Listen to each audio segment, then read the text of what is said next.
Amém. Vamos orar ao Senhor para darmos início a esta nossa continuação do estudo sobre oração. E vamos falar com Deus. Deus, nesta hora, agradecemos a Ti pela oportunidade, pelo momento tão especial, tão maravilhoso, de estar na Tua presença e esta oportunidade para falar acerca da oração, que é o meio, a oportunidade, a forma de podermos chegar mais perto de Ti. Que Tua orientação seja abundante em cada um de nós, que Tua presença seja maravilhosa e que a orientação do Teu Espírito seja para nós a condução certa para podermos entrar no altar e podermos penetrar no Santo dos Santos para louvar, bendizer e glorificar o Teu nome. Obrigado, Senhor, no nome de Jesus. Amém. Alguns conselhos importantes em relação à oração seria para conseguir, para alcançar, para ter uma excelente oração, para alcançar um ótimo resultado. Uma das primeiras coisas que deve acontecer na vida de quem busca o Senhor, de quem vai chegar mais perto de Deus, é buscarmos a Deus em humildade. E eu escrevi aqui: a humildade, quando cultivada, sensibiliza o coração para ouvir a voz de Deus. Se nós aprendemos a cultivar a nossa humildade diante de Deus, não aquela falsa humildade, humildade mesmo, é uma coisa feita pelo Senhor, é uma experiência com Deus, uma capacidade espiritual. Quando nós aprendemos a cultivar essa humildade, isso passa a sensibilizar o nosso coração, e aí nós temos condições de ouvir com mais facilidade a voz de Deus.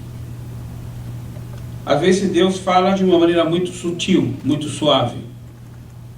Lembro que numa oportunidade Elias estava em um lugar e houve um grande movimento de terra, um tremor, houve um vento muito forte, aconteceram coisas no mundo natural que alguém poderia dizer como se fosse uma grande resposta de Deus. Mas Elias ficou tranquilo, Elias ficou calmo. Veio um grande vento, houve um movimento muito grande, houve um fogo, e Elias ficou tranquilo. Não se movimentou, não falou, não fez nada. De repente, a Bíblia diz que veio uma brisa suave. Algumas Bíblias traduzem brisa, outras Bíblias traduzem um vento suave, outras Bíblias traduzem um barulho, um som suave.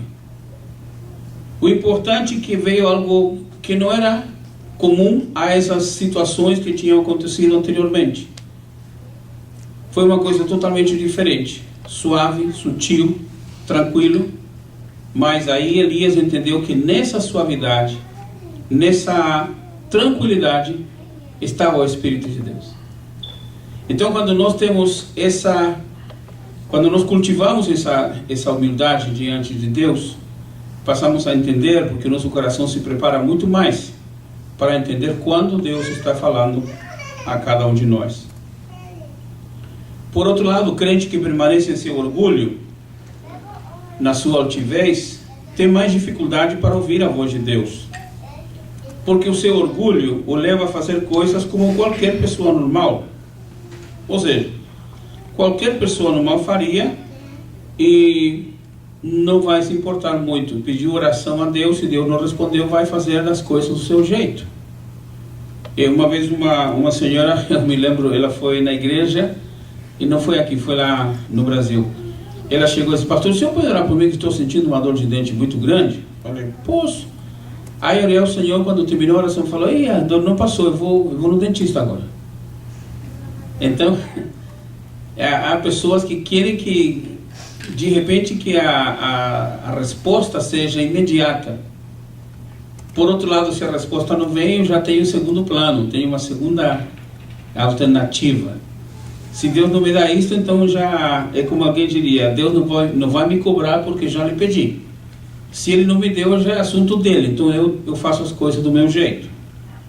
É o que muitas pessoas fazem, e isso mostra no mundo espiritual o sentido de orgulho, o sentido da prepotência. Ou seja, não tem tempo para Deus, não tem tempo para esperar a resposta de Deus, E que a pessoa diz que Deus sabe que eu estou precisando, Deus sabe que eu estou apertado, Deus sabe que eu estou querendo. Então, às vezes, achamos que Deus vai se sensibilizar porque eu quero, porque eu estou apertado, porque eu preciso. Não é isso. Nós temos que aprender a entender, a obedecer, a praticar, a sentir aquilo que Deus quer que nós aprendamos a sentir.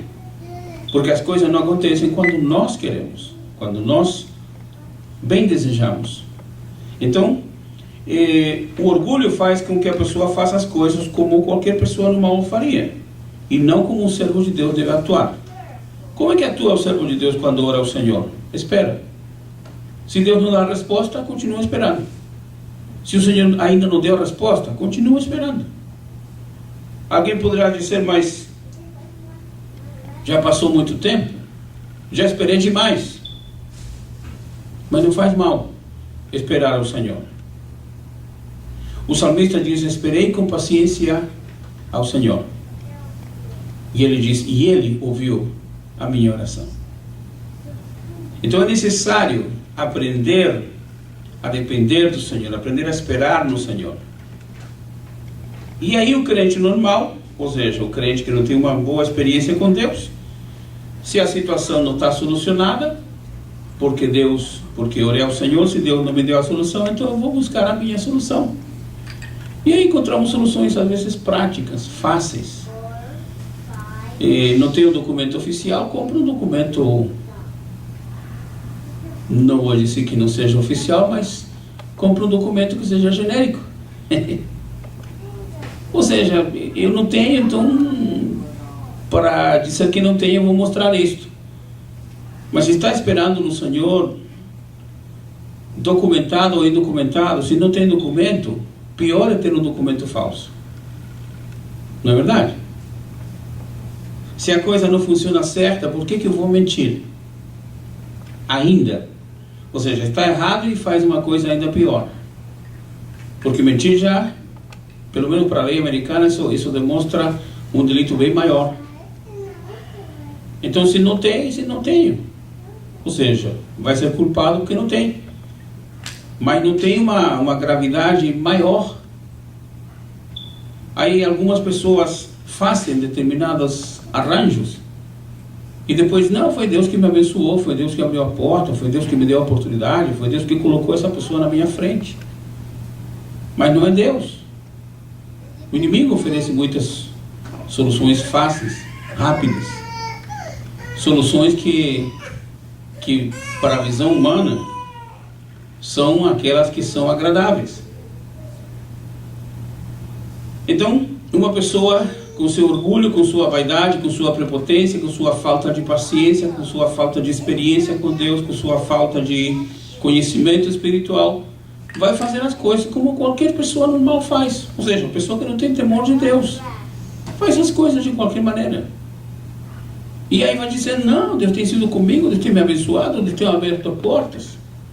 O ímpio também pode dizer isso. E o ímpio não fala em Deus, não busca o Senhor, não proclama a bênção do Senhor, não anda com a Bíblia. O ímpio não fala com Deus. O ímpio também poderia dizer que tem mais bênção do que muitos crentes. Agora, ser servo de Deus é necessário ter uma identidade com Deus. A rebelião debilita a vontade para obedecer à voz de Deus. Que uma pessoa rebelde, altiva, vaidosa, uma pessoa orgulhosa, tem dificuldades para se submeter à determinação de Deus. A ira muitas vezes impede diferenciar a voz de Deus da voz de Satanás e a voz da própria carne. Porque são situações bem, em alguns momentos, situações bem parecidas. O diabo, quando chegou para falar para a mulher em relação à tentação, o diabo disse, Deus falou que você não pode comer de nenhuma árvore do jardim. Ele alterou alguma coisa a palavra. Então, se a pessoa não está na direção espiritual, se a pessoa não está na dependência do Senhor, há uma grande possibilidade, da pessoa não entender e não ouvir a voz de Deus, e de repente confundir a voz de Deus com a voz de Satanás, e se não é a voz de Satanás, com a voz da sua própria carne. Porque a voz da carne vai falar em coisas boas para nós, em coisas agradáveis, em coisas rápidas, soluções bem rápidas, soluções bem prontas. Tipo aquela visão que muitos crentes dizem. Alguns crentes buscam a solução sistema micro-ondas, ou seja, que seja rápido. Aquela comida que você compra, ela já vem muitas vezes preparada, é só colocar no micro-ondas e esquentar um pouquinho.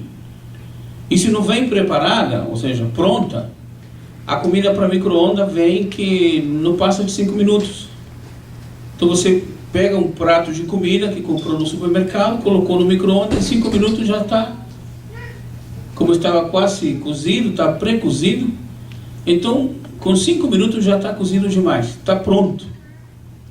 Então há crentes que querem esse tipo de soluções espirituais. E essa é a voz da carne. Não digo que o micro-ondas ou que a comida no micro-ondas seja errado, mas eu estou usando isso como uma ilustração. Às vezes no mundo espiritual não temos a paciência, não temos o tempo para esperar o que Deus vai dar como resposta, o que Deus vai falar, o que Deus vai responder.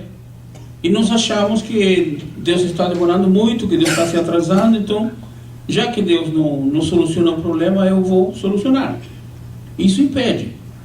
Porque nesse momento a pessoa pode confundir a resposta de Deus, ou a voz de Deus, com a voz de Satanás e a voz da própria carne. Isso pode acontecer muitas vezes.